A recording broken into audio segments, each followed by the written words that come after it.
galera, estamos aqui com mais um episódio do Pode Fortalecer. Hoje estamos com um convidado muito especial, mas antes de eu apresentar ele, quero falar com vocês rapidinho aqui sobre a patrocinadora Caram. Como vocês já conhecem todos os vídeos, ela tá firme e forte com a gente. Já trouxemos até o Pedro, o Fábio ainda vai vir com a gente, porque ele chegou depois daquele episódio, mas não apareceu. Mas ele ainda vai falar nesse podcast. E quem tiver interesse, procura eles são de Demetrio Ribeiro, tem a fábrica pra visitação, tem showzinhos ao vivo aos finais de semana. É uma cachaça artesanal, tem cervejas também. E a gente tem o código de desconto que é Fortalecer10, que você tem 10% de desconto, só mandar pra ele e mandar o nosso código. Não é, Giovana? É isso aí, Carol. Então fortaleçam Pedro, vão lá na Caram conhecer, eles têm um espaço super interessante. E, como vocês já sabem, a gente tá aqui no Estúdio Som para Rock, o estúdio do Paulista. E se vocês quiserem fazer orçamento, entrar em contato com o Paulista, só fazer uma visita, dar oi pro Paulista. Vocês não sabem. Queiram dar oi pro Paulista. Ele vai olhar pra vocês assim. Não, gente, o Paulista é muito gente boa. Ele não vai fazer isso. Eu gosto desse Acessem ponto. aqui embaixo na descrição, né? A Voz da Além vai colocar aí os contatos, e-mail, telefone. Então é só vocês procurarem aí pra entrar em contato com ele. Ele tá rindo, é piadista também. E agora o nosso convidado, gente. A gente tá com o Juarez Pavelac. Ele é diretor de fotografia. Bem-vindo! Tudo bom, Juarez? Muito obrigada, tá, Juarez, por você ter vocês. topado aí esse Foi muito em cima da hora, de gente. Ele última tava hora. na cidade, ele não é de Vassouras e apareceu. Estamos até com o Bruno Sagre ali escondidinho. Pode falar oi, você pega a sua voz, Bruno, se você quiser. Do nada, ficou tímido. Um brinde, Caram. É isso aí, Isso gente. aí, É um obrigada, brinde. Pedro. Obrigada, Carol. Ai, eu tô até aqui suando, galera. Vou até tirar esse casaco daqui a 5 minutos. Então, Juarez, já vamos começar como? Com a sua participação no Festival de Cinema de Vassouras, aqui no Vale do Café. Sim. Que foi até onde eu conheci ele, a gente conseguiu dar uma trombada, né? Não trocamos muita ideia, porque o tempo foi corrido. Né? Mas agora a gente pode conversar sobre Pois é, né? Então. Não, foi ótimo, sim, né? Eu não conhecia Vassouras, né? Conheci no festival. E foi bem interessante, eu acho que fiquei bem surpreso assim com a movimentação que foi feita, né? O nível, né, do festival, porque há algum tempo atrás eu circulava muito festival e tal, e eu fiquei bem surpreso assim com o nível que foi conseguido do festival, foi muito interessante, né? E vamos continuar. E então, né? Então, mas aí na sua área você assinou como diretor de fotografia do Garoto, que foi o que estreou o festival, certo? Abriu o festival, Sim, né? abriu. Sim. Como foi a experiência produzir? Foi ótimo, né? Fotógrafo. Não, eu acho que cada filme tem uma história, né? Eu acho que o Garoto começou bem lá atrás, quando eu recebi o roteiro, né? E aí sempre tem aquela expectativa de como você vai realizar, né, uma obra, né? Porque o diretor faz um roteiro lá, escreve uma história e você não tá na cabeça dele para saber. Então você tem que imaginar como é que eu vou contar essa história, o que ele imaginou, né? Exatamente. Então tudo começa com muita conversa, muita troca de referência e tudo, né? E aí nós chegamos nesse resultado do Garoto, que eu achei muito bom, sim. Foi um trabalho muito interessante, porque, né, todo mundo se envolveu muito no filme, né? E eu acho que a gente conseguiu um bom resultado, né? E é muito difícil, assim, com as referências ajuda bastante, né? Você imaginar mais ou menos como é que um diretor, um produtor estão pensando que aquela cena aconteça. Sim. Mas assim, você já mudou e eles gostaram mais da forma que você montou um cenário? Não, Ou você sempre seguiu a risca e sempre deu certo? Não, é porque na verdade se você pegar, cada fotógrafo vai fazer de um jeito, né? Sim. Você pode dar a mesma cena para vários fotógrafos, cada um vai fazer de um jeito, a mesma cena, exatamente igual. Mesmo ambiente, mesmos atores, tudo, a mesma descrição de cena, e cada fotógrafo vai fazer de um jeito, entendeu? Isso é uma coisa muito, muito interessante, porque é a cabeça de cada um, né? Então, assim, claro, assim, acho que a responsabilidade é sempre você atender o diretor, né? Atender a expectativa dele, né? Então, na verdade, a referência serve muito isso para começar a te nortear, né? Só que no set, eu acho que a grande questão da fotografia também, assim como vários outros departamentos dentro de um filme, é que você se depara dentro do set com problemas que não estavam lá no script, entende? Então, às vezes, tinha que ter sol e começou a nublar tudo, aí você tem que resolver, né? Ou às vezes, você tem um movimento para fazer, o ambiente não comporta, porque é muito apertada a locação. Então, isso é uma série de questões que surgem que você tem que dar jeito na hora. Então, na verdade, eu acho que a função, a função de fotógrafo é muito de resolver problema também, né? Então, assim, tem a parte criativa e tal, mas tem muito da parte de resolver o problema, entendeu? Você tem que dar a solução, né? Sim. Porque a coisa mais cara no set é a equipe parada, entende? É muito caro o set pra você não ter a equipe parada. Então, você tem que dar a solução. Não pode dizer, amanhã eu resolvo. Não, tem que resolver ali, né? Exatamente. Então, eu acho isso... Bom, mas deve ser muito maneiro, mágico até você tirar do papel e colocar em uma cena alguma coisa projetada, né? Eu acho fotografia muito interessante. E foi a única matéria, gente, que eu na faculdade quase reprovei. Incrível. Eu acho assim incrível, porque eu era fã, eu gostava. Mas na hora de abrir diafragma, né? Viu? Nem sei o resto dos nomes. Por isso, porque eu não conseguia pegar uma câmera e arrumar cada detalhe pra entrar luz, sair luz, tirar foco, botar foco.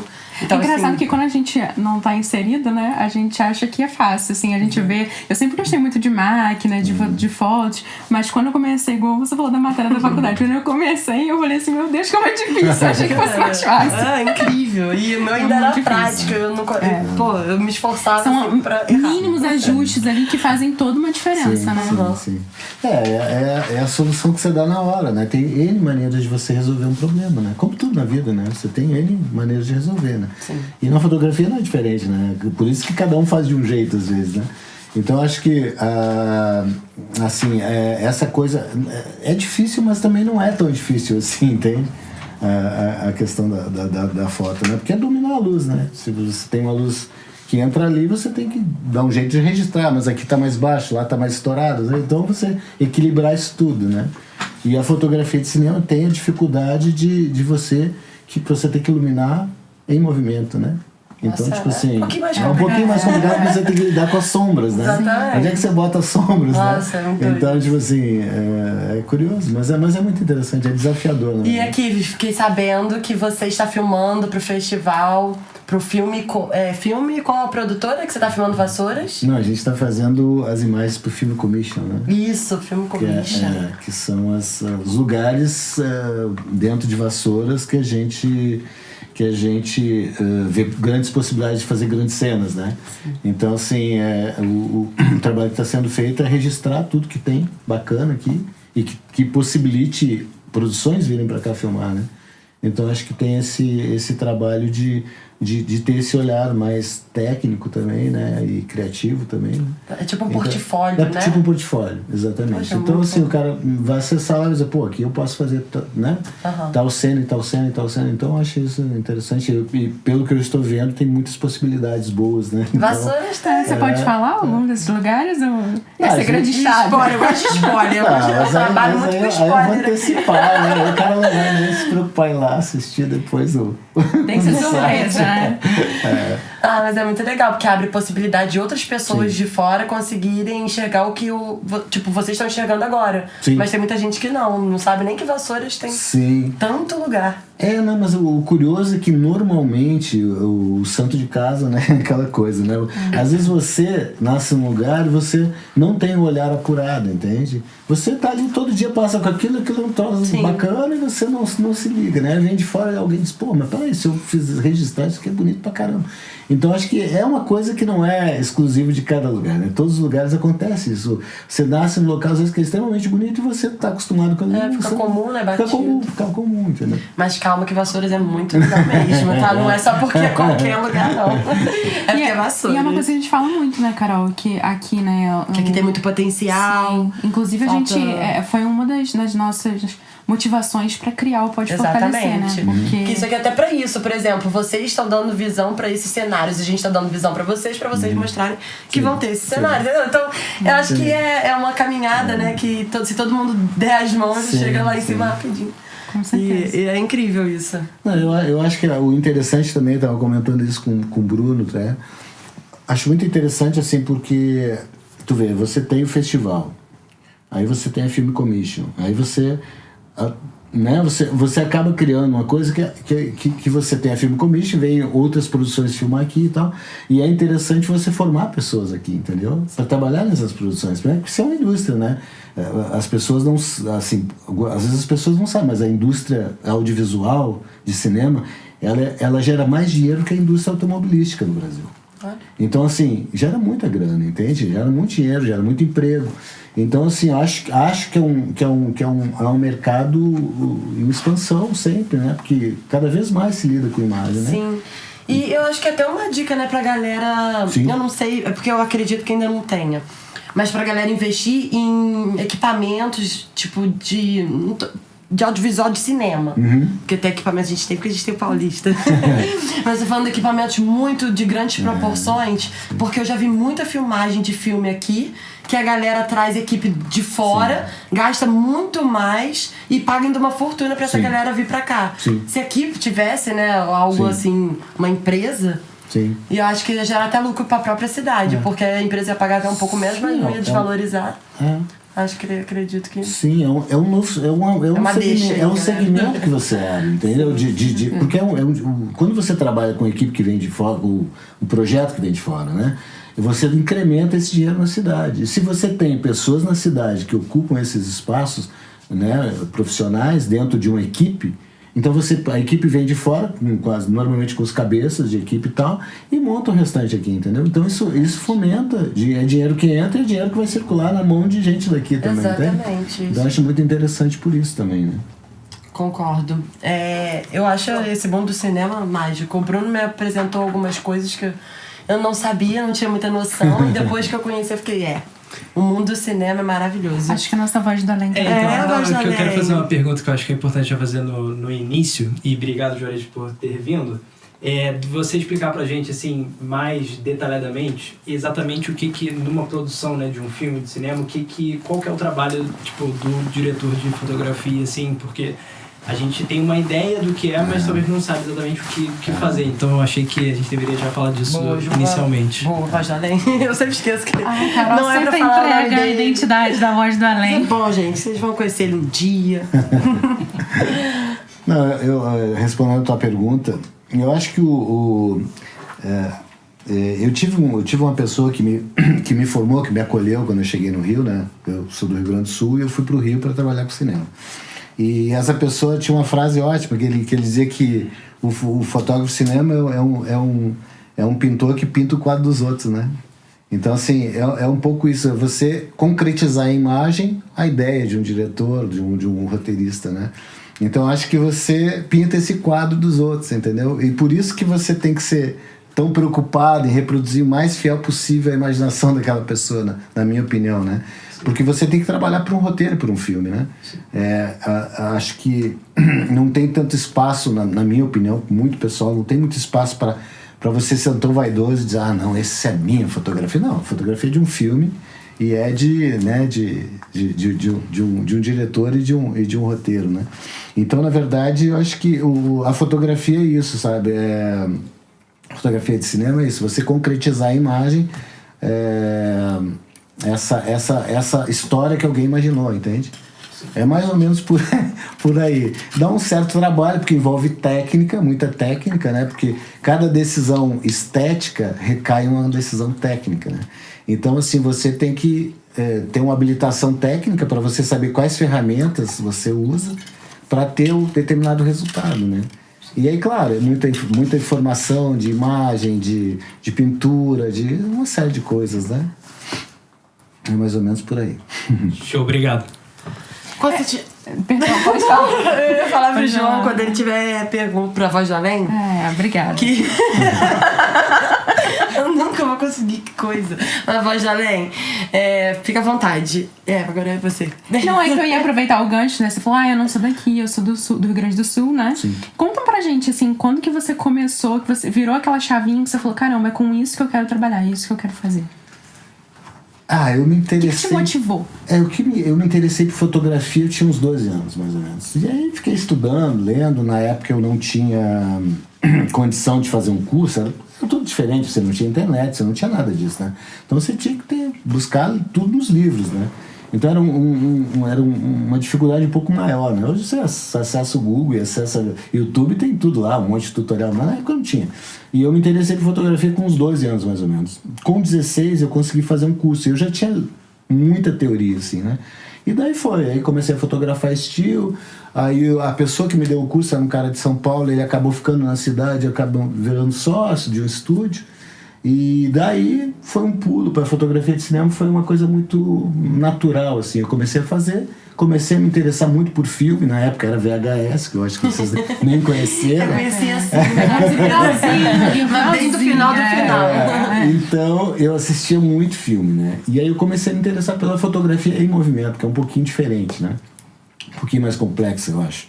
E aí daí foi isso. Chegou um determinado momento, eu decidi fazer cinema. Eu tinha a opção de ir para a capital, eu era do interior, a capital era Porto Alegre. Só que Porto Alegre na época não tinha tanto mercado assim, né? Então eu fiquei imaginando o seguinte, a dificuldade que eu vou ter para entrar nesse mercado, né? Porque assim, você sai do interior, você vai lá, tem que conhecer as pessoas, tem que se enturmar. Até acontecer no mercado pequeno, que não tinha tanta produção, ia levar um bom tempo, né? Eu disse, quem sabe eu vou para um centro maior, que, né, eu vou penar também, tem que conhecer as pessoas, mas talvez seja mais fácil. Mais oportunidade. E acabou que aconteceu isso, assim, eu acabei migrando para o Rio e entrei rapidamente, assim, para fazer toda a trajetória, assistente de câmera, segundo, primeiro e tal, câmera e tal, até chegar à direção de fotografia propriamente dita, né? Mas tem talento, porque já entrou e conseguiu subir na vida, tem alguma coisa. Eu acho que eu tinha muita vontade, né? Acho que eu tinha muita vontade, entende? Muita vontade. Então eu cheguei com muito gás no Rio. Isso, óbvio, quando você chega num lugar que você não é conhecido e você mostra que você tá disposto a trabalhar com aquilo, as pessoas te ajudam. Então muitas pessoas me ajudaram, entendeu? Eu fui um privilegiado sempre que muitas pessoas me ajudaram. E eu acho que eu correspondi, assim, sabe?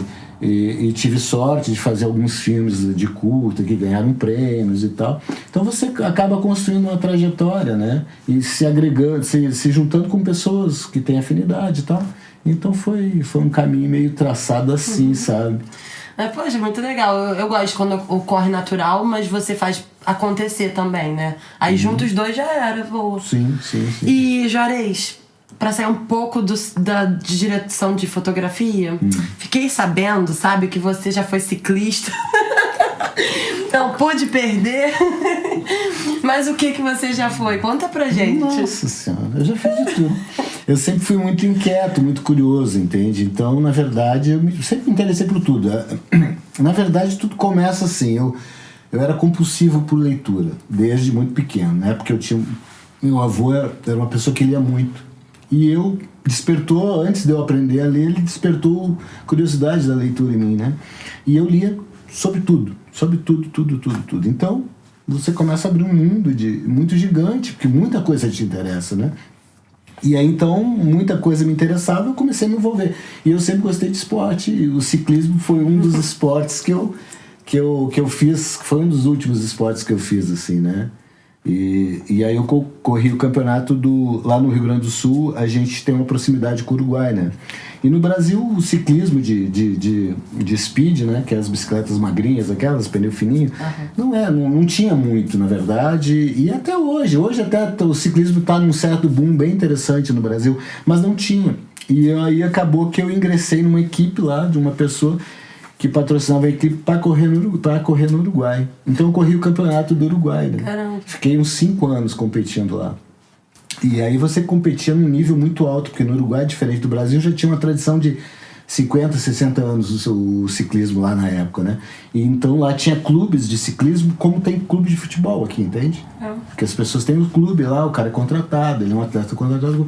Então você competia com gente que disputava Olimpíada e Mundial, essas coisas todas. Então o nível era muito alto. E aí eu competi durante 5 anos lá e parei de competir quando eu mudei pro Rio, né? Aí no Rio já eu estanquei isso, porque aí já você foi pro surf, tô ligado? Não. Que eu tô vendo que ele é eclético. Eu até arrisquei, assim, umas aulinhas. Viu? Eu sabia que tinha alguma coisa. Mas não figurei, digamos assim. E aí, conta mais. Não, aí é isso. Muita coisa. Me interessou, fiz muita coisa, entende? Você tem cara de que escala? Não, eu joguei vôlei, eu joguei handball, joguei futebol, joguei... sabia que futebol... Eu corri, maratona, enfim. Comecei muito cedo no esporte, muito cedo. Acho que com 11, 12 anos eu já estava competindo em escola, não sei o quê. Jogos interregionais, aquela coisa toda. E aí foi indo, né? Eu fui migrando de um esporte para outro. Eu acabei indo para o ciclismo pelo seguinte. Antes do ciclismo eu joguei muito vôlei de quadra. Inclusive eu tinha uma equipe, eu montei uma equipe feminina e masculina e eu viajava com essas equipes para disputar contra outras cidades, sabe? Caramba. Então isso me motivava, achava interessante toda a coisa do esporte e tal, mas num determinado momento da minha vida eu me deparei com o seguinte, eu disse, às vezes eu estava com tanta vontade de ganhar um jogo na quadra e o resto da equipe não estava afim.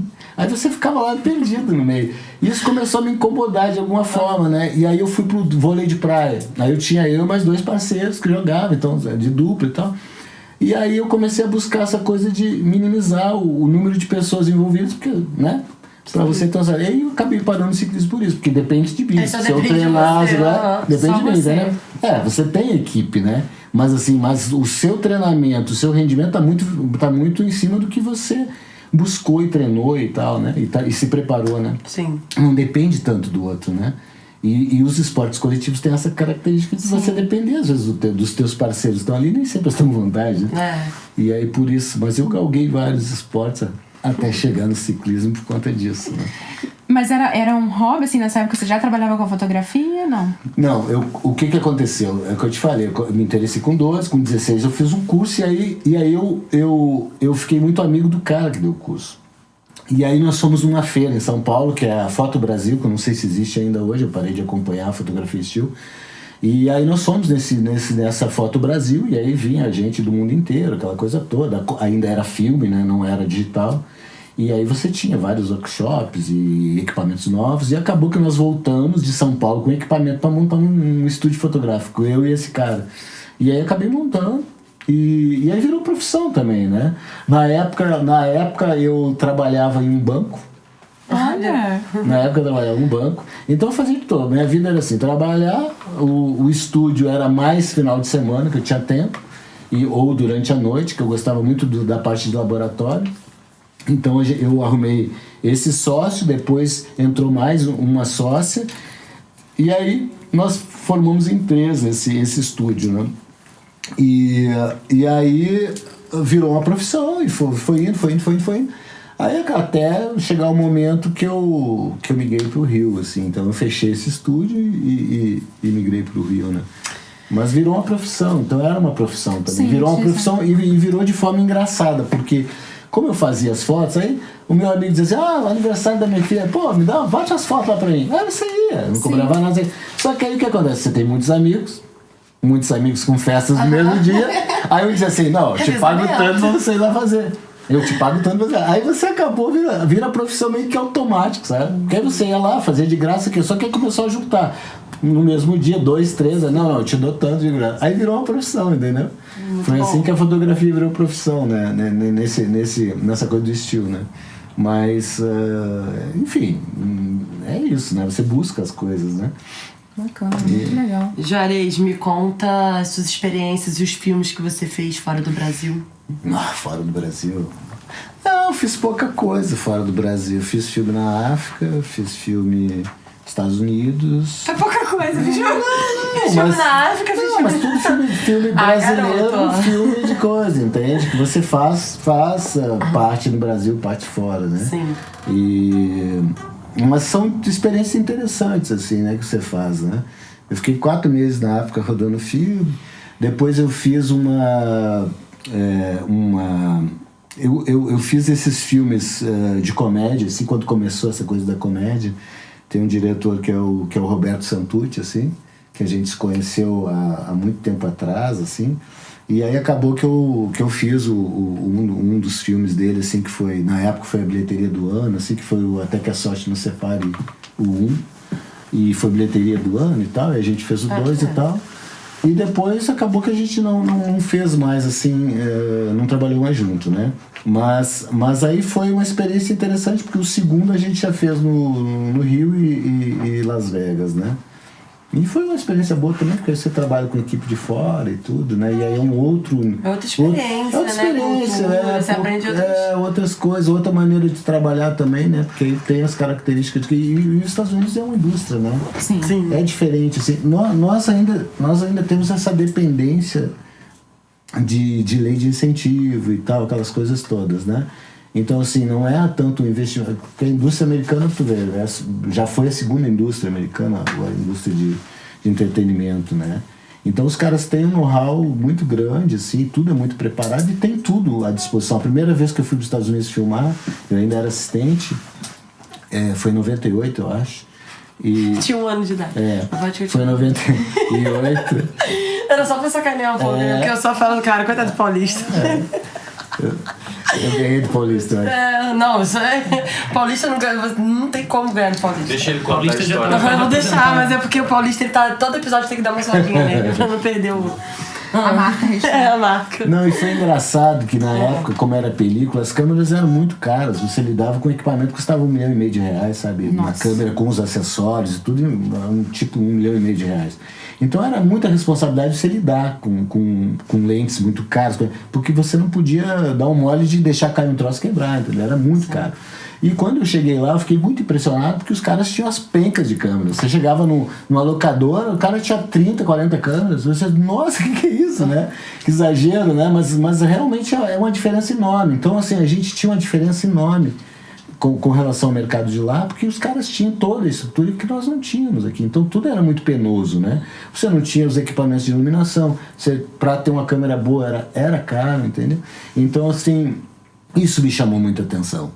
E é curioso porque também tem uma coisa boa nisso, de você não ter tudo tão fácil. Você fica mais criativo, na minha opinião. Sim. Eu acho que os brasileiros, assim, nós aqui, nós temos que nos virar, né, com as questões, e você tem que resolver. E às vezes você não tem a chavinha tal, a ferramenta tal, você tem que dar um jeito. E isso é bom, eu acho bom, entende? Agora, profissionalizou muito, eu acho, nos últimos tempos, profissionalizou muito e eu acho que evoluiu bastante. Nós tínhamos um problema crônico de áudio, né, de som no cinema brasileiro, que foi resolvido já faz bastante tempo, inclusive. Mas eu acho interessante isso, assim, porque é uma diferença enorme, assim, o mercado e o nosso, entende? Sim. A gente evoluiu muito, né? A galera tá mandando bem pra caramba, tem vários diretores, né? Tem várias produções muito boas no Brasil, né? Vários filmes chegando bem e tal.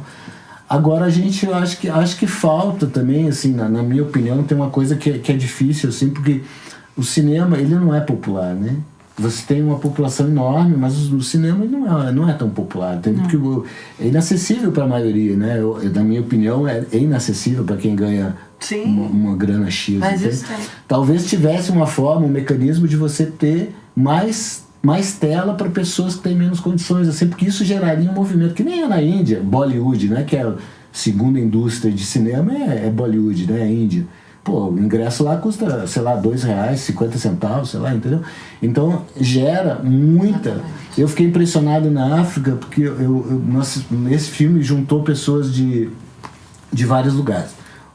Tinha eu, mais uns 4 brasileiros, tinha um cara da África do Sul, tinha gente de Paris, tinha os africanos de Angola e tinha o pessoal do Gabão, também, que eram africanos e falavam francês.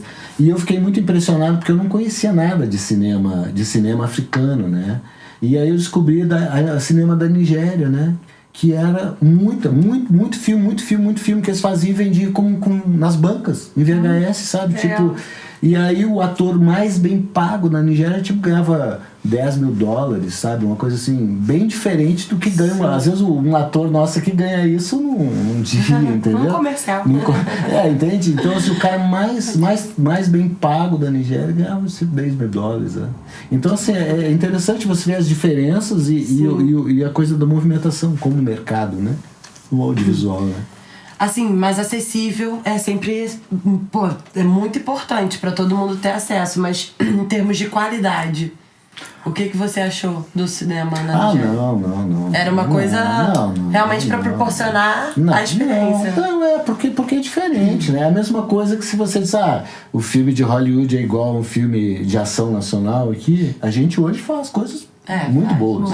Mas os caras têm tanta tecnologia lá e tanto equipamento. Sim. Lá se cria um equipamento. Não tem, né? Eu lembro que me marcou muito um filme chamado... não vou lembrar agora o nome. Mas era um filme que era se passava tudo dentro de um táxi, sabe? Era o cara era um matador de aluguel, ele pegava um táxi e saía matando as pessoas e tal, e o cara dirigindo para ele. O cara não sabia de nada. Sim. E aí os caras tiveram que cortar um carro meio para filmar de lado. E aí eu lembro que, na verdade, na época não tinha tanto coisa de LED e tal, luz pequena. E os caras criaram uma luz para colar no teto do carro, sabe? Então... os caras têm tecnologia e têm verba para inventar um equipamento, entendeu? Coisa que a gente não tem. Hoje em dia até eu acho que a gente consegue se virar. Tem muita gente que faz, né, maquinários e coisa e tal. Mas assim, essa é uma grande diferença que foi o que eu vi também com relação à África, entende? Tipo assim, eles faziam, mas era na tora, entende? Os equipamentos, a câmera que eles usavam era uma câmera que a gente, para nós aqui também nem é uma câmera boa, entende? Mas eles usavam, entende? Então, assim, é a coisa de realizar também, né? Então você realiza, né? Eu acho a coisa de realizar é fundamental para qualquer coisa, né? Tipo assim, mas não vai ficar bom, mas eu vou fazer. É aquele papel que você tirar do papel, como a gente sempre fala. É difícil. Tirar do papel é o princípio, aí depois a gente desenvolve. Exatamente. Eu acredito também que é bom, né? Que eles... sim. Que o negócio é viver a experiência, fazer. E você faz como dá, né, sim, gente? Fazer porque não impede, eu acho tão interessante isso, porque não impede, né, de você realizar, né? Sim. É por isso que se chama realizador, né? O realizador, o cara que faz. Então eu acho muito, muito interessante, assim, esse processo e as diferenças. O cara não se limita não tenho a câmera. Vou fazer porque eu tenho. Vou fazer pro celular, entendeu? A gente só fala vou fazer, entendeu? A gente vai se virar. E tá dando certo. Que bom, mano. Mas conta pra gente, olha, você chegou a gravar na Europa? Conta os outros países. Eu tive agora, antes da pandemia, eu fui fazer um negócio que foi foi um filme pra Netflix, que eu fui só fazer as imagens de plate, né? O que acontece? É um filme que se passava em vários países, aí a produção não teria como levar os atores e tal, em função de agenda, um monte de coisa, não teria como levar os atores. E eu fui contratado só para ir lá fazer as paisagens para depois se inserir no fundo verde, entende? Então eu viajei uns 7, 8 países assim só para fazer isso. Ai, né? que massa! Que assistente. Eu seguro o equipamento. Não, mano. Foi ótimo, porque aí eu tive. Que delícia. Aí eu tive nas Maldivas, tive na já Moscou, tive em Berlim, Nova York, Chamonix, Genebra. Que mais que eu tive? Foi por aí. É porque você falou, nem foi pouco, né? Por isso você nem mas lembra. é que você vai trabalhar, né? Assim, é legal pra caramba, entendeu? Até o pessoal brincou, você tá indo fazer a parte boa do filme, né? Eu não queria fazer, né? E conte sobre o filme Aurora Boreal. A Aurora Boreal, eu estive lá fazendo. Não, fui lá filmar. Assim, quando eu cheguei no Rio de Janeiro, na época tinha o João Moreira Salles, que é um documentarista, e ele dava umas palestras na Fundição Progresso, que é um espaço que tinha muita coisa de arte e tal, e cultura. E ele dava umas palestras e me convidaram para assistir, eu fui. E ele falou que ele é um cara, né, com muita cultura e um acesso, né, com muito dinheiro para experimentar coisas pelo mundo, né? É uma pessoa de uma família importante assim no Rio, né? E ele então tinha essa coisa de poder experimentar, né? E ele falou para mim assim, cara, a coisa mais impressionante que eu já vi na vida foi a Aurora Boreal. Eu disse, se esse cara que tem dinheiro pra caramba, que pode viajar pra onde ele quiser fazer, ele disse que o troço mais impressionante, eu tenho que conhecer. Eu fiquei com isso na cabeça, entendeu? E aí, curiosamente, há um tempo atrás, agora eu fui, entendeu? Eu fiquei na Islândia lá, tipo uns 15 dias, mais ou menos, assim, né? E aí foi muito interessante, um país lindo, lindo, lindo, lindo. Aconselho quem puder. Imagina, ver lá a Aurora Boreal no iglu. Que eu só vejo foto, né? Mas tem aqueles iglus lá que é de vidro. Sim. Aí você olha pro céu, aí tem as auroras, eu fico, ai, gente, Não, maravilhoso, um dia eu vou cara. conseguir. Maravilhoso, porque é engraçado, teve uma foto que eu vi num hotel que eu cheguei, que é um dos lugares que é Borganês, que é um dos lugares que você normalmente tem bastante, assim. Sim. E aí eu cheguei lá na recepção do hotel, tinha um mega de uma foto, você disse, isso é Photoshop, né? Aí, cara, foi muito engraçado, porque eu saí pra rua pra fazer o negócio, e aí o que aconteceu? Começou a surgir lá no horizonte, né? Porque começou a surgir, o troço tomou conta, assim, eu digo, não, eu fiquei impressionado, eu achei que não era. Onda de cogumelo. Não, é lindo, é maravilhoso. Não, porque fala que eles ali, nunca tomei o chá de cogumelo, não, mas... É maravilhoso. Fala, é uma viagem. Mas é interessante, assim, né? Eu acho que todo lugar, eu sempre tento experimentar as coisas locais e tento interagir com as pessoas, né? As pessoas comuns, digamos assim. Que você vai... Lá não tinha um mercado público, mas tinha um mercado tradicional, assim, que as pessoas iam. E eu sempre tento ir nos mercados, ver o que o pessoal come e tal. E eu não tenho problema de experimentar. O que se um nativo comer na minha frente, não interessa se é um negócio estranho. Eu como. Eu gosto, né, de fazer esse tipo de experiência quando eu viajo. Né? É bom. Então é bom porque você interage. Imersão, né? Imersão. Eu acho também, mas assim, eu não comeria algumas coisas assim, tipo na China, não comeria. Porém, eu acho a imersão muito maneira. Mas vai fazer outras coisas pra imergir, na moral. Vou te contar então, lá na África foi muito engraçado. Que a gente tava lá, a gente saía de manhã pra filmar numa van. E aí tinha uns caras que ficavam com os espetinhos na esquina ali, fazendo tipo um troço assado ali, né, na brasa e tal. E aí tinha um menino que nos acompanhava, e eu falei, o que é isso aí? Isso é búzio. Eu falei, é bom? Ele falou, é muito bom. Beleza. Aí passou uns 2 dias, a gente parou no sinal, ele desce correndo da van, pega, compra 3 espetinhos e traz. Experimenta aí. Aí eu comi, achei bom e tal. Aí passou mais uns dias, a gente foi fazer uma noturna no meio de um bananal. Tô sentindo que e aí, no meio do bananal. E aí tô lá eu montando um refletor lá no meio do bananal. E aí tava cheio de caramujo de lesma. Aí eu disse assim, pô, mas tá cheio de lesma aqui. Ele olhou pra mim e disse, é búzio do mar. Não. Eu falei, isso aqui que é búzio. Ele falou, isso aí que é búzio. Tem o do mar e tem o do mato. Eu falei, então isso aqui que eu comi. E você gostou? Eu gostei, depois eu comi várias vezes. Senhora. Não, mas né, os franceses comem escargot, então tá tudo certo, né? Entende? Mas assim, até ostra, que é conhecido aqui, eu não tenho vontade de comer. O negócio mole, assim, entendeu? Tipo, não, cara. De agora tá ruim, né? Mas assim, se um dia... Paulista não sabe. Se um dia eu conseguir, passa ali pro nosso convidado especial. Que isso. A vida é assim, né? Aqui não vai até servir o conteúdo. Aqui, gente, a gente é inclusivo, a gente não tem tempo ruim. Tinha que ter uma câmera pros bastidores, que o Paulista tá acabando. Tá morrendo. Posso aproveitar pra fazer uma pergunta, voltar no Por assunto? favor, voz de além, faça. Não, é que quando você tava falando lá que você foi para os Estados Unidos e você comentou do ano mais ou menos e também dos equipamentos que usava na época, que eram equipamentos mais caros Sim. e tal, que é uma curiosidade até minha, pessoal, de como que foi essa transição da tecnologia analógica, tipo, dos equipamentos que eles usavam tipo, antes, com filme mesmo, e a passagem para o digital. E assim, até o que talvez era melhor antes, ou tudo melhorou, ou melhorou uma coisa, piorou outra, enfim, fala um pouco sobre isso. Não, o que eu acho que aconteceu... eu comecei na película, né? Era um processo muito artesanal e muito caro, né? E aí veio o digital, começou a entrar o digital, né?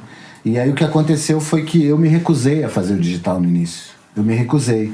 Eu filmava muito por uma produtora, que eles tinham uma câmera de película, e eles compraram uma beta lá, uma beta analógica, ainda não era nem digital, que eram as primeiras câmeras que surgiram boas, né, digamos, boas.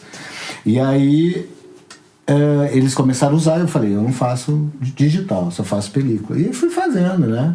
E um dia a dona da produtora, né, que era muito minha amiga, ela disse pra mim, bom, tem um trabalho aqui.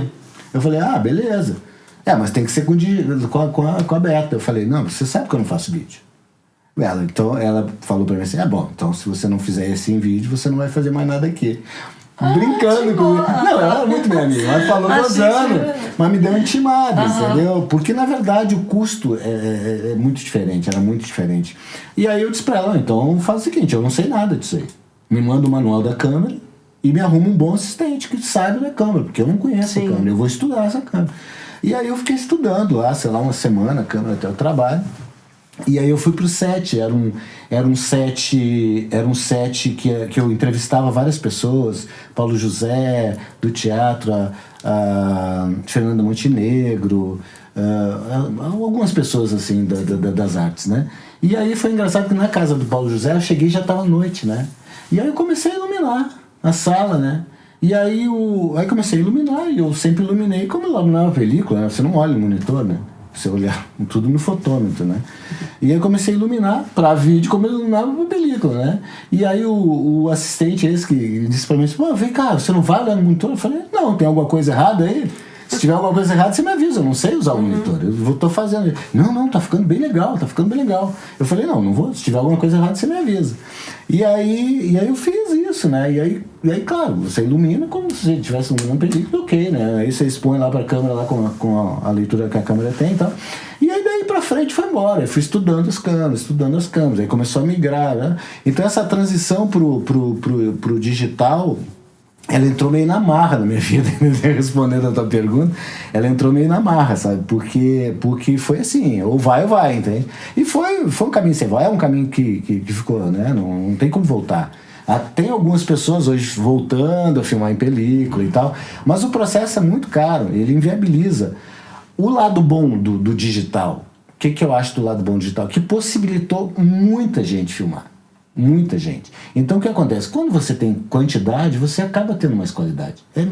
É meio que proporcional. Quanto mais pessoas experimentam, quanto mais pessoas exercitam, né, o fazer, né, sim, que é a coisa de fazer, e você tem o digital que é mais barato, e você pode filmar com recursos menores, possibilita surgir mais diretores bons, mais técnicos bons, mais uma referência, né? Sim, vão se complementando. Exatamente, entende? Então acho que esse é o respondendo também. Eu acho que toda essa transição toda que teve da película digital, mas acho importantíssimo assim o que aconteceu.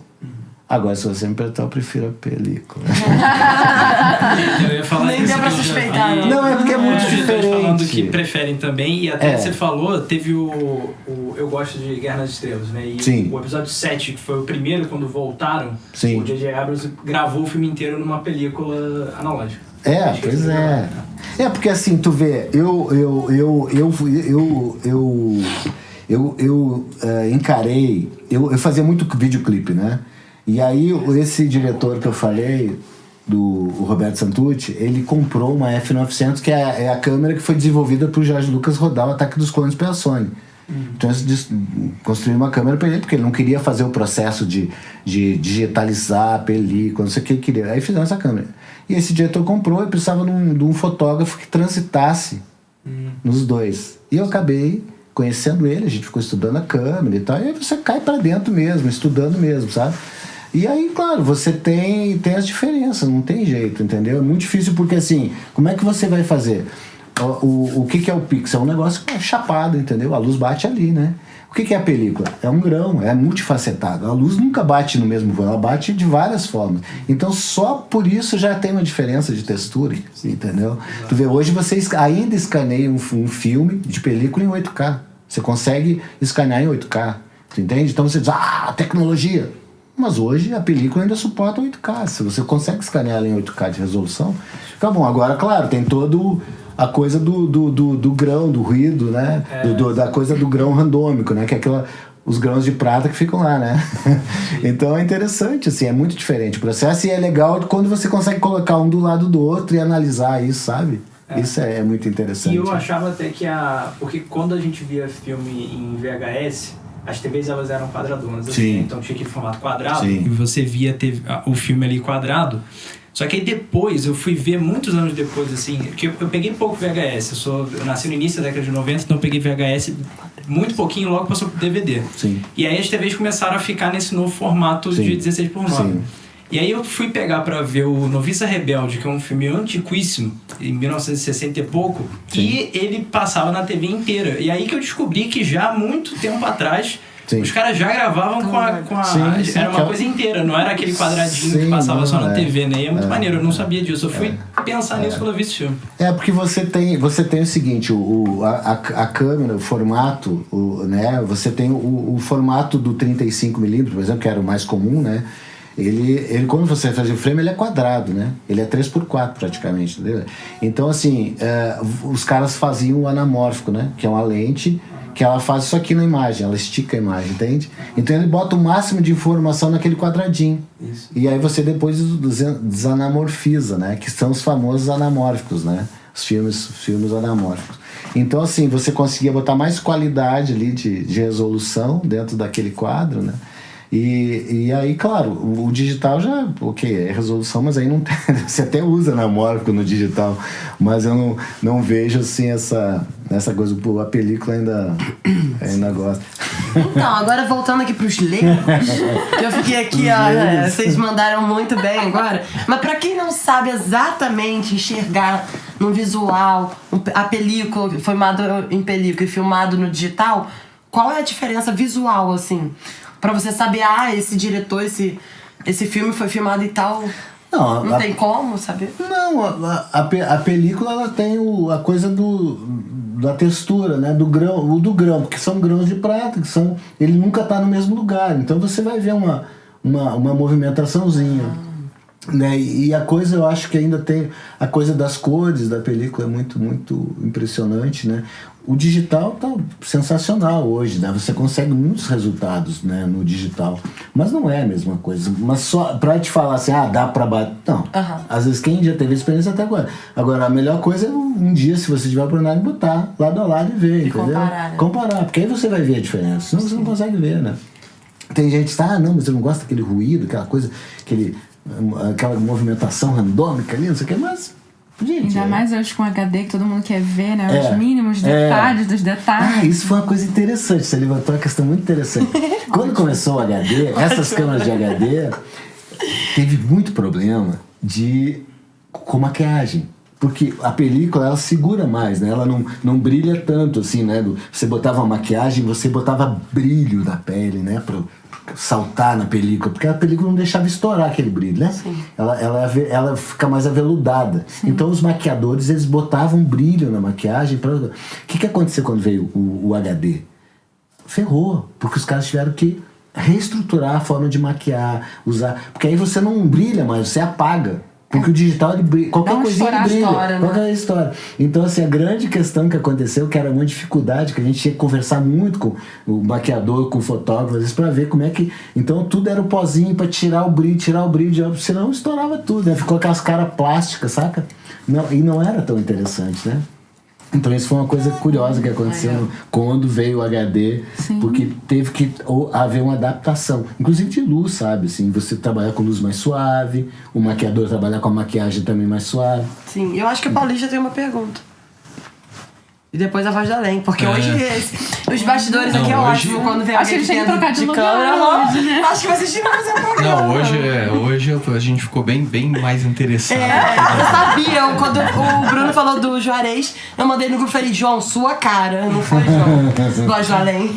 Ô Juarez, aí você falou aí, né, que o digital acabou facilitando a popularização. O que você diz hoje para quem quiser começar a seguir sua carreira, aproveitando a facilidade do digital, como começar, o que a pessoa pode fazer? Pega o seu celular e comece a filmar. Entendeu? Porque assim, não é... Eu acho assim, que o que acontece hoje que eu acho... se eu tivesse a oportunidade lá atrás de experimentar tanta coisa, entendeu? Hoje eu acho muito interessante. Você tem um celular hoje que dá pra fazer imagens belíssimas, entendeu? Então o que é? Se você tem a captação, é só você roteirizar. Eu acho que uma das grandes coisas também é você construir as histórias, né? Porque às vezes eu acho assim, não importa tanto a captação. Você pode captar com o celular. Se você tiver uma boa história, vai ser uma boa história de qualquer forma. Dependendo do formato que você grave, né? Mas eu acho que tem que exercitar, que é aquilo que eu falei, tem que começar, tem que fazer, entendeu? Filma em casa, velho. Pô, seu cachorro, sei lá, edita, dá um jeito de editar, então, fale com seus parentes lá, com seus amigos, filme, né, na escola. É muita coisa que dá pra fazer. Eu acho que essa facilidade tem que aproveitar, entendeu? Até porque eu acho que as pessoas mais jovens hoje, elas têm mais facilidade com tecnologia que nós, né, os mais veteranos, não temos. Eu não sou um dos mais bobos, assim, né? Eu durante muito tempo, eu estudei muito tecnologia para não ficar tão atrás, entendeu? Porque você vem lá da película, aí você vira um dinossauro, aí você não sabe mexer no digital, você dança, entendeu? Você dança, é o que você escolheu fazer, então você tem que se atualizar. Eu tô sempre tentando me atualizar, né? A primeira coisa que eu aprendi é qual é o software que você edita, entendeu? Porque eu não sou editor, mas eu gosto de saber, porque assim, o que é interessante, sabe? Quando você é fotógrafo, você tem que entregar uma imagem. E você vai passar alguma coisa para frente. Alguém vai continuar o seu trabalho. É o editor, é o colorista. Então você tem que saber o que você está largando para cada profissional, né? Então assim, você sabe, preciso dar tantos planos pro editor lá, pro cara ter para onde correr, para onde, né? Para dar ritmo, para deixar mais lento, para deixar mais rápido o filme, enfim. E o colorista complementa hoje o trabalho do fotógrafo, né? O cara consegue pegar a tua imagem de um dia nublado e transforma numa coisa mais solar, sabe? Então, assim, isso é muito interessante, né? Então, hoje eu acho que o cinema sempre foi uma arte colaborativa. Eu sempre falo isso. O que me encanta no cinema é que ele é uma arte colaborativa. São vários departamentos, sabe? E eu acho que hoje, com a tecnologia, também ajudou muito, porque tem muitas pessoas trabalhando. Depois que você sai do set, você larga um filme, aí tem todo o processo de finalização, que é o cara que faz os efeitos, é o outro que apaga o poste, o outro que não sei o quê. Então, eu acho que é muito interessante. É uma arte colaborativa, entendeu? E isso abriu um leque grande também de oportunidades para profissionais, né? Nós temos muitos jovens hoje trabalhando no Canadá, trabalhando em efeitos, sabe? Então, porque os brasileiros são bons, sabe? Assim, acho que a gente tem essa característica, de criativo, mais solto e tal. Então, assim, é muito curioso, assim, quando você trabalha com profissionais que são muito rígidos, né? Eu trabalhei uma vez com um alemão, no início de carreira, eu estava começando a fotografar, e aí veio um alemão fazer um clipe no Brasil. Ele ia fazer na verdade, ele ia fazer 2 clipes de um DJ alemão. E aí esse cara era um cara de Berlim, o DJ era de Berlim, o diretor também era de Berlim, mas morava em Los Angeles, lá filmava em Los Angeles. E aí ele veio no Brasil e precisava de alguém que fizesse a comunicação com a equipe técnica e tudo, e ajudasse ele, fizesse o foco para ele e tal.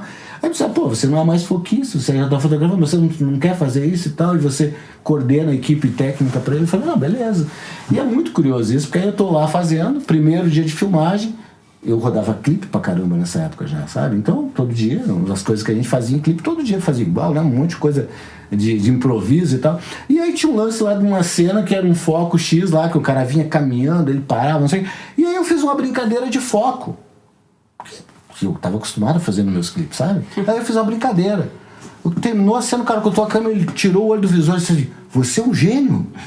Aí eu falei assim, aí o assistente dele era um brasileiro que morava em Los Angeles. Eu falei, esse cara tá me sacaneando, né? Tá me zoando. Ele falou, não, cara, ele é alemão, velho. Ele é assim, velho. Vocês não combinaram. Você fez alguma coisa que ele ficou muito impressionado. Sim. Ele tá falando sério, tipo. Aí você vê as diferenças, porque nós somos mais soltos, nós improvisamos mais. Eu acho. Isso é muito interessante, sabe? Eu acho que isso tem que aproveitar isso, sabe? Com responsabilidade, evidentemente, porque uma coisa é a gente fazer o nosso filmezinho caseiro ali, você pode pirar na batatinha, né? Outra coisa é você ser contratado por uma empresa para fazer um filme que você tem que ter uma entrega. Exatamente. Então você tem que arriscar com você confiou no seu trabalho, você sabia que você ia fazer aquilo, era uma coisa certa. Não, porque era uma coisa que eu fazia todo dia. O alemão não sabia disso. Mas o alemão talvez ele não fosse usado assim. Mas foi maravilhoso, é porque criei uma relação com esse cara maravilhosa no segmento do trabalho, tanto que ele queria que eu fosse pra lá, trabalhar com ele lá fora. E eu disse pra ele, não, cara, aqui eu fico melhor aqui, vamos fazer o que lá, é muito diferente, enfim. Mas assim, são as diferenças que tem culturais, e eu acho que a gente tem que aproveitar isso no Brasil, sabe? O brasileiro é criativo, hoje você tem acesso à tecnologia, sabe, cara? Então acho que isso é muito o brasileiro ainda vai dominar o mundo, onde você vai ter um brasileiro, gente, é sério, cara. Acho que se você for lá na Alasca vai ter um brasileiro também. E sobre o filme O Menino e o Sonho, que vai rodar aqui em Vassouras. Quer me contar mais sobre? Pois é. Esse é um novo desafio aqui proposto pelo Bruno. A gente já olhou algumas coisas assim e tal. É um novo desafio, né? Então, assim, você começa a olhar coisas e tal e tentar fazer um filme que não foi feito ainda desse segmento, que envolve cavalo, que envolve essa coisa toda né, da cultura dos equinos, né? Então, tipo assim, tem toda essa coisa que movimenta. E movimenta. A gente foi na exposição lá em Belo Horizonte, cara, é impressionante. É um outro mundo que eu não conhecia, entende? Então, pra mim, é um grande desafio. E eu tenho que estudar isso para saber como é que eu vou filmar isso com os melhores ângulos, da melhor maneira. Até para registrar uma coisa que eu não vi nada feito no Brasil, assim, que eu digo assim, nossa, sensacional. Então, assim, é um desafio. Eu vou buscar isso. Se eu vou conseguir, eu não sei. Mas eu vou tentar, junto com o diretor, conseguir, entendeu? Na minha parte, pelo menos, de registrar a imagem, tentar, né, contar essa história através de imagem, eu vou tentar. Mas é um desafio muito interessante, né? E eu acho que essa coisa da gente rodar aqui também, tem as fazendas, tem o pessoal que mexe com isso também. Eu acho que é muito importante você interagir, né? O universo, né? Porque você tem que retratar. Acho que quando você mergulha no universo de alguém, é o mundo da pessoa, entendeu? É a mesma coisa que alguém mergulhar no mundo da fotografia, que é um mundo que eu adoro, entendeu? Pô, eu vou ter o maior prazer se o cara vem conversar comigo num troço, ele não quer ver perguntar. Tem o maior prazer, porque assim, quando você fala de uma coisa que você gosta, às vezes você aprende muito mais, porque você tá sempre relembrando coisas, sabe? E retrata a realidade, né? E é muito interessante, sabe? Então você tem uma responsabilidade com isso também, né? Eu acho de você pegar esse universo que é tão particular daquelas pessoas, e envolve tanta paixão, tanta energia, tanta, né?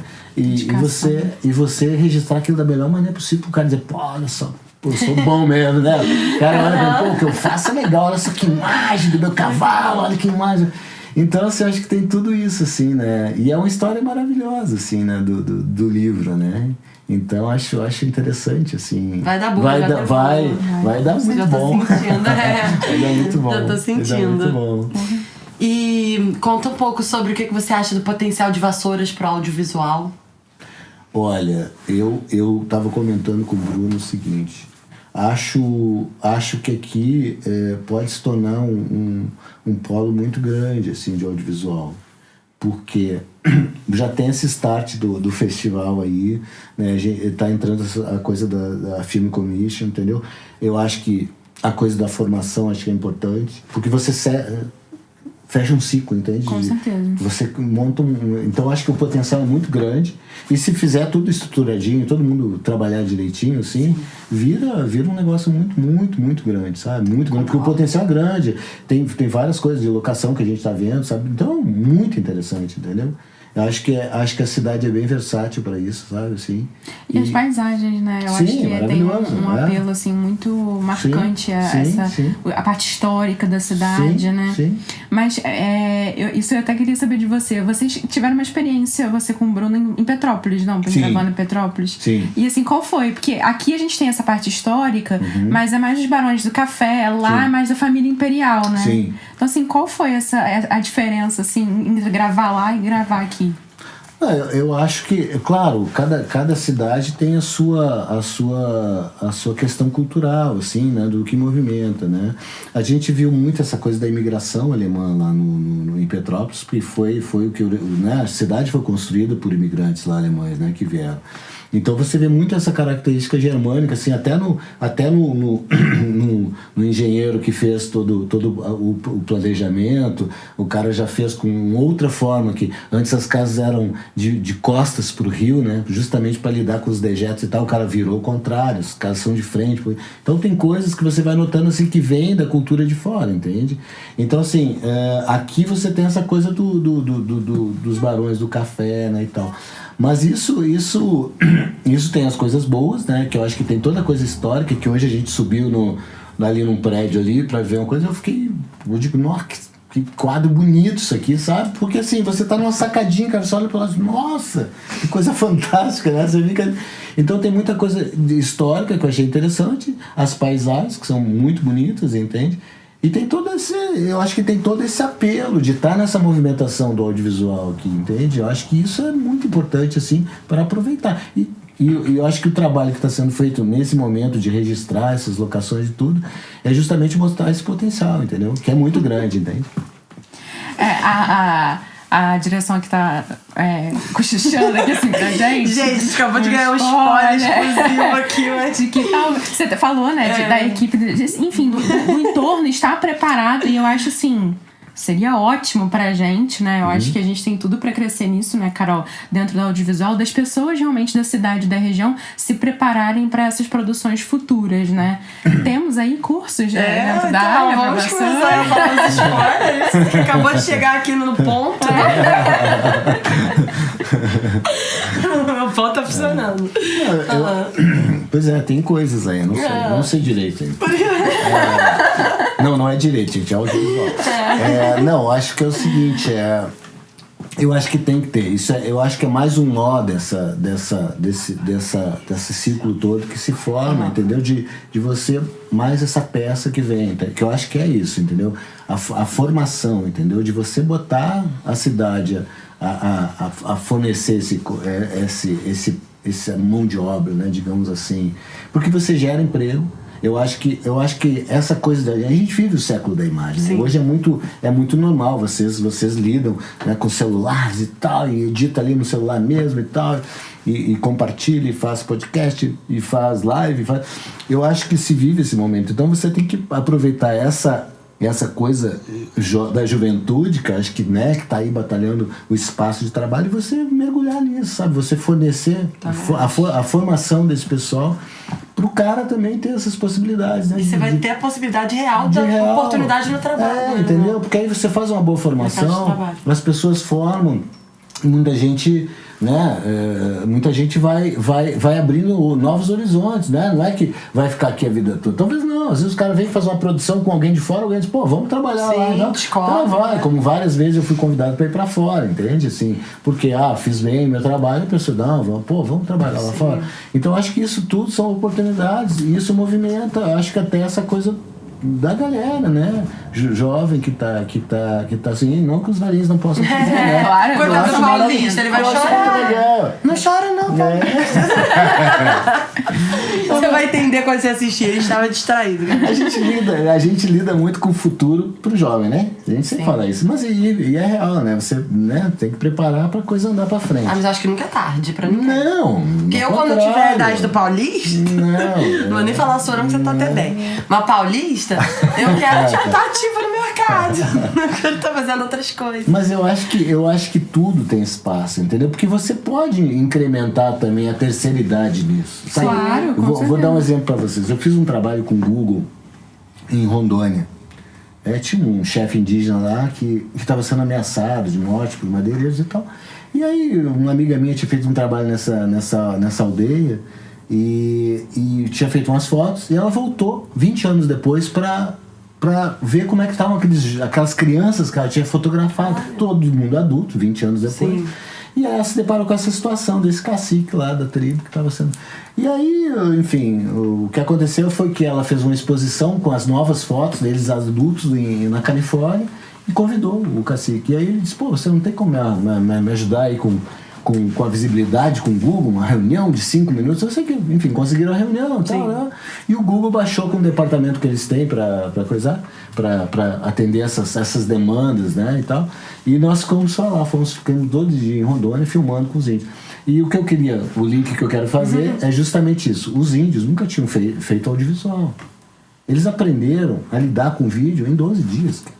E eles começaram a fazer vídeos, claro, que houve um treinamento, né? E em 12 dias eles começaram a fazer vídeos, cara, com a forma deles, completamente deles. A gente ensinou lá, a gente orientou e tal, e eles começaram a fazer da cara deles, para registrar as coisas que eram pertinentes a eles, né? A visão deles. E eu acho isso interessante, porque assim, você formatar, a gente fala do jovem, mas assim, o cara da terceira idade também tem coisas para falar. Apontou pra você, tá?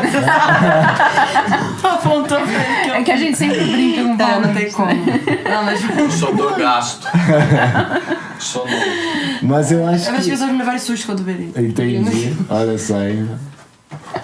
Tadinho do Paulista, né? Mas vai, continua que eu já tenho 20 vezes só pessoal Eu fora. acho que é isso, entende? Que eu acho que o espaço ele é amplo e você não se limita pela idade ou pela tua formação, ou pela, entendeu? Eu acho que essa liberdade, isso pra mim liberdade é escolha, né? Você escolhe fazer alguma coisa e você vai perseguindo, independente das condições. Que nem eu falei da África, né? Eu falei, o cara não tem a máquina tal, mas ele vai atrás, vai ele não fazer. tem, ele vai fazer, entendeu? Exato. Então, assim, isso pode ser feito em qualquer circunstância, em qualquer idade, em qualquer situação, né? Pô, então. Quem quer, né? Já fica aí a dica, gente. isso aí. Vocês fiquem espertos que vai abrir esses cursos aí que eu não vou falar mais não, porque, né? E é isso. Você quer completar alguma coisa? Não, eu falei demais. Bruno, quer falar algo? Um brinde caramba. Então, vamos... Um brinde, Caram, Então, Pedro, Fábio. É isso, vai, Juarez. A Giovana, como sempre, né? Vamos, no último episódio, né? Eu exagerei, hoje eu vou ficar neutra. Gente, é pena que vocês não viram essa Giovana. Ai, meu Deus do céu. Um dia eu conto as Deixa em tretas. off, deixa em off. Vou fazer um programa só pra contar seus podres. Ah, é. Eu acho justo. Eu tô vendo. Vamos ver se você vai fazer. Gente, mas é isso. Obrigada, Juarez, por você ter Obrigado a vocês. vindo. Foi Você muito ter bom. topado, né? foi A demais. gente tava até falando isso, foi meio de última hora, né? Mas Sim, foi muito bom. Pô, né? foi ótimo. Foi E é um ótimo. ramo que eu não entendo muito, obviamente. Mas teve a Porque, vontade tipo de aprender.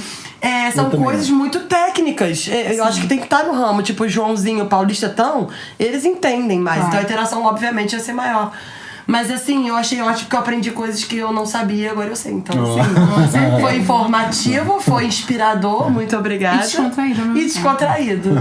Por causa do Paulista, óbvio. Gente, então, por favor, vocês já sabem, né? Sininho, né, Carol? Curta, sininho, comenta, curta, inscreva. comenta. Vocês já sabem, Vocês né? já sabem tudo, porque nem eu sei a ordem mais direita disso, mas assim, segue a gente nas redes sociais, Instagram, Twitter. Quer falar sua rede social pra galera? Ixi. Fica à vontade. Valeu. Juarez Pavelac, pronto. Bota lá que aparece alguma A coisa. gente acha lá e coloca aqui embaixo. Isso aí. Aí vocês isso aí. seguem. Acho que é J. Pavelac. Ele é um profissional renomado no audiovisual, galera. Então, assim, quem quiser também dicas, perturbem ele. Não, pode perguntar. Perturba se ele for que gosta de passar informação. Tá gravado. Eu gosto porque alguém passou pra mim, você faz isso, né? E vem muito mais trabalho dele por aí. E espero que você volte mais pra frente pra gente contar mais coisas. Novos jobs. É. Quem Que sabe aí a vai gente estar não mais trabalha próximo. junto. Ele vai estar mais próximo do festival, né? Então a gente vai poder aí Exatamente. ter mais Só spoilers. Esse aqui é né? só a prévia, gente. Daqui a pouco vai estar o festival inteiro aqui dentro. É isso aí. Então é Gente, isso. obrigada. Obrigada, Vogélia, obrigada pela participação. Paulista, obrigada pela participação. Bruno também, obrigada pela participação. É nóis. Obrigado. Até o próximo episódio.